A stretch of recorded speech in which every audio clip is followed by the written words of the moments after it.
আসসালামু আলাইকুম রহমতুল্লাহ। সুপ্রিয় শিক্ষার্থীবৃন্দ, আশা করি তোমরা সকলেই ভালো আছো। আজকে আমরা ত্রিকোণমিতিক মান বের করা শিখব। এটা আমাদের অঙ্ক সমাধানের সময় অনেক প্রয়োজন হয়। আমরা এটা এই জন্য শিখব, যখন আমরা হাতে খাতা পাবো, খাতার শেষ পৃষ্ঠার ভিতরে এটা লিখে রাখবো প্রশ্ন দেওয়ার আগেই। তাহলে আমাদের অঙ্ক করার সময় মান বের করা খুব সহজ হয়ে যাবে। ত্রিকোণমিতিক মান, এখানে আমরা কোণ লিখব 0 ডিগ্রি, 30, 45, 60, 90 ডিগ্রি।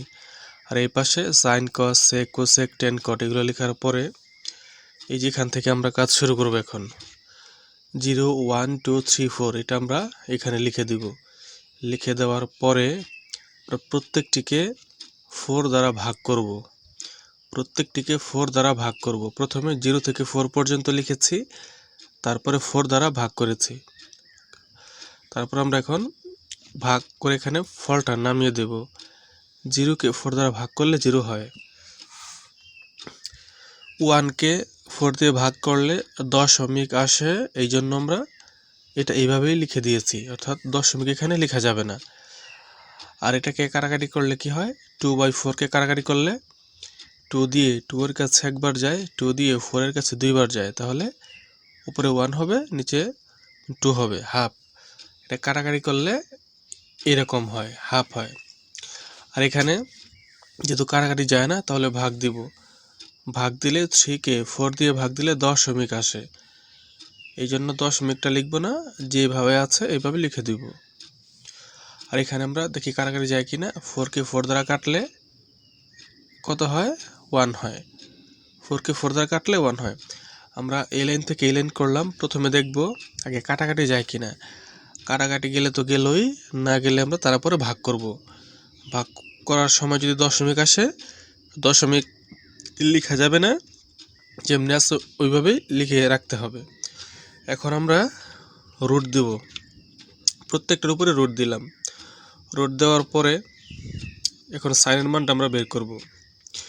0-র উপরে রুট দিলে 0ই হয়। 1/4, তারপরে 1/2 মানে হাফ। এই প্রত্যেকটার উপরে রুট দিলে কি হয় সেটা আমরা দেখব। এখন যেটা বের হবে সেটা হচ্ছে সাইনের মান। এই সাইনের মান হলো এটা। কিভাবে হলো এখন আমি বলে দিচ্ছি। 0-র উপরে মানে 0তে রুট দেওয়া আছে, 0ই হবে। আর 1/4, 1-এর উপরে রুট, 4-এর উপরে রুট। 1-এর উপরে রুট দেওয়া যে কথা, না দেওয়া কি কথা, অতএব 1 আমরা এইভাবে লিখলাম। আর 4-এর মধ্যে রুট দিলে 2 হয়, অতএব এখানে আমরা কি লিখবো, 1/2। আর এখানে দেখি 1-এর উপরে রুট, 2-এর উপরে রুট। 1-এর উপরে রুট দিলে যে কথা, না দিলে কি কথা, এই জন্য 1 টাইম লিখলাম। আর 2-এর উপরে রুট দিলে দশমিক চলে আসে।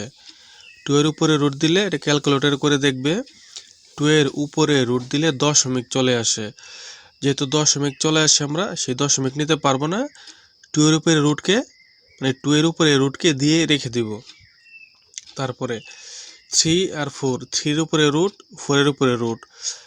এখন 3-এর উপরে রুট দিলে দশমিক চলে আসে, এই জন্য আমরা দশমিক নিব না, শুধু 3-এর উপরে রুট দিয়ে রেখে দেবো এখানে। আর 4কে রুট দিলে 2 চলে আসে, এজন্য এখানে আমরা রুট লিখি নাই। আশা করি বুঝতে পেরেছ। আর 1-এর উপরে রুট দিলে 1ই হয়।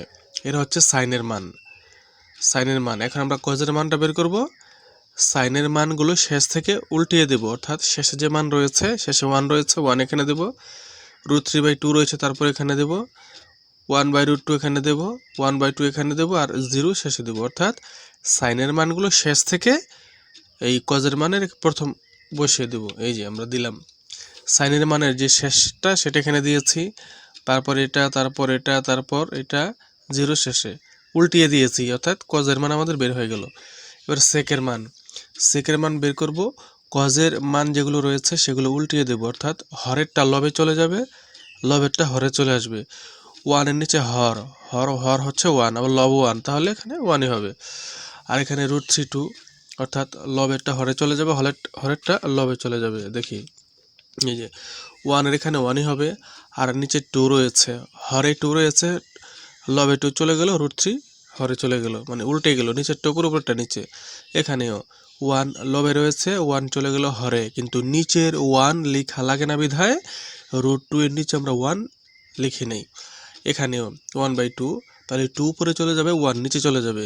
ওয়ান নিচে আছে কিন্তু ওয়ান লেখার প্রয়োজন নেই। তারপর এখানে 0, 0-র নিচে ওয়ান রয়েছে, ওয়ানকে উপরে দিলে 0-র নিচে, তাই না? এখানে একটা বিষয় হচ্ছে, যদি ওয়ানটা উপরে চলে যায় আর 0 নিচে চলে যায়, তাহলে এটা কোনো ক্যালকুলেটরে কোনো হিসেব আসে না। তোমরা করে দেখতে পারো, অর্থাৎ 0-র নিচে কিন্তু ওয়ান, হিসেব মতো ওয়ান আমাদের উপরে চলে যাবে, 0 নিচে আসবে। এখন উপরে ওয়ান নিচে 0 দিয়ে ক্যালকুলেটরে ভাগ দিলে কোনো হিসেব আসে না, এরর আসে। এই জন্য লিখবো আমরা অসংজ্ঞায়িত, অর্থাৎ 0 দিয়ে কোনো সংখ্যাকে ভাগ যায় না, 0 দিয়ে কোনো সংখ্যাকে ভাগ যায় না, অর্থাৎ ভাজকের জায়গায় 0 রাখা যায় না, এই জন্য হবে এটা অসংজ্ঞায়িত। এবার কোসেকের মান বের করব। এই সেকের মানগুলো সব শেষের থেকে আগে বসাবো, অর্থাৎ শেষে যেটা রয়েছে সেটা আগে, তারপরে শেষেরটা আগে। এইভাবে আমরা শেষ থেকে প্রথমে বসিয়ে দিলে কোসেকের মান বের হয়ে যাবে। এই যে শেষেরটা প্রথমে, তারপরেরটা প্রথমে, তারপরেরটা ওয়ান ও লাস্টে, এইভাবে শেষ থেকে প্রথমে বসিয়ে দিলে আমাদের কোসেকের মান বের হয়ে গেল। এখন আমরা টেনের মান বের করব। টেনের মানগুলো বের করব হচ্ছে সাইনের যে মানগুলো রয়েছে আর কজের যে মানগুলো রয়েছে, সাইনের মানের সাথে কজের মান ভাগ দিলে টেনের মান বের হয়ে যাবে। যেমন সাইন 0 ডিগ্রি এবং কস 0 ডিগ্রি ভাগ দিলে টেন 0 ডিগ্রির মান বের হবে। সাইন 30 ডিগ্রি কস 30 ডিগ্রির মান ভাগ দিলে টেন 30 ডিগ্রির মান বের হবে। সাইন 45 ডিগ্রি কস 45 ডিগ্রির মান ভাগ দিলে টেনের মান বের হবে, অর্থাৎ সাইন আর কজের মান ভাগ দিয়ে দিয়ে টেনের মান বের করব আমরা। তাহলে আমরা করি, সাইন 0 ডিগ্রি ভাগ কস 0 ডিগ্রি, সাইন 0 ডিগ্রির মান 0, কস 0 ডিগ্রির মান হচ্ছে 1। তাহলে 0কে 1 দিয়ে ভাগ দিলে কি হয়? 1 হয়। এটা হচ্ছে টেন 0 ডিগ্রির মান, আমরা একটা পেলাম। টেন 0 ডিগ্রির মান হচ্ছে 1, 0, টেন 0 ডিগ্রির মান হচ্ছে 0।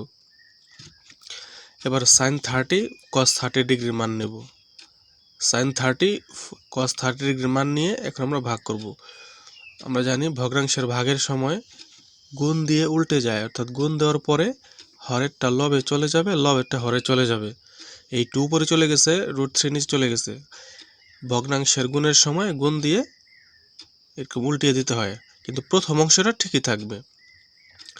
এবার এখানে কারাকারি যাচ্ছে, উপরে 2 মানে লবে 2 আর হরে 2 কারাকারি যাবে। কারাকারি গেলে উপরে 1 থাকে, নিচে √3 থাকে, 1/√3। এটা হচ্ছে টেন 30 ডিগ্রির মান। তারপর সাইন 45 ডিগ্রি কস 45 ডিগ্রির মান আমরা নিলাম। এখানে নেওয়ার পরে এখন আমরা গুণ দিয়ে উল্টিয়ে দেব, মানে পরের অংশটা উপরেরটা নিচে, নিচেটা উপরে দিলাম। এবার কাটাকাটি, √2 কাটা, 1 কাটা, তাহলে কি থাকে? 1 হচ্ছে টেন 45 ডিগ্রির মান হচ্ছে 1।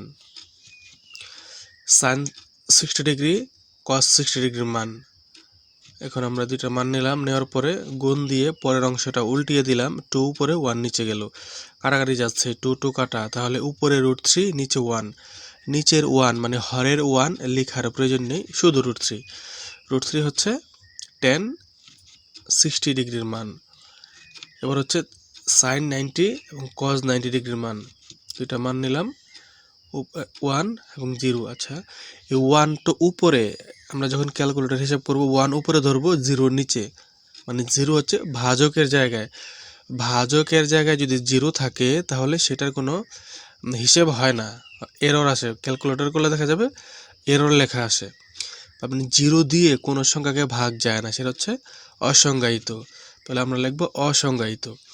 আর 0 যদি আগে থাকতো, মানে 1-এর জায়গায় 0 থাকতো আর 1 পরে থাকতো, তাহলে ভাগ হতো। কিন্তু যেহেতু 1 আগে 0 পরে, অর্থাৎ 0 পরে আছে, মানে 0 ভাজকের জায়গায়, এটা অসংজ্ঞায়িত হবে, অর্থাৎ এটা সংজ্ঞা দেওয়া যায় না। তাহলে টেন 90 ডিগ্রি মান হচ্ছে অসংজ্ঞায়িত।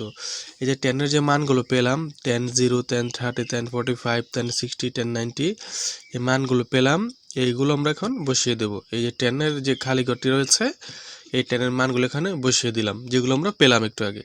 আর কটের মান হচ্ছে এই শেষ থেকে বসিয়ে দিব, শেষে যেটি রয়েছে সেটি আগে দিব, তারপরেরটা আগে দিব, তারপরেরটা দিব, এইভাবে আর কি, শেষ থেকে প্রথমে বসিয়ে দিলেই কটের মান বের হয়ে যাবে। এই যে আমরা এভাবে বসিয়ে দিব। এভাবে আমরা ত্রিকোণমিতিক মানগুলো আমরা বের করে নেব, তারপর আমরা অঙ্ক করা শুরু করব ইনশাআল্লাহ।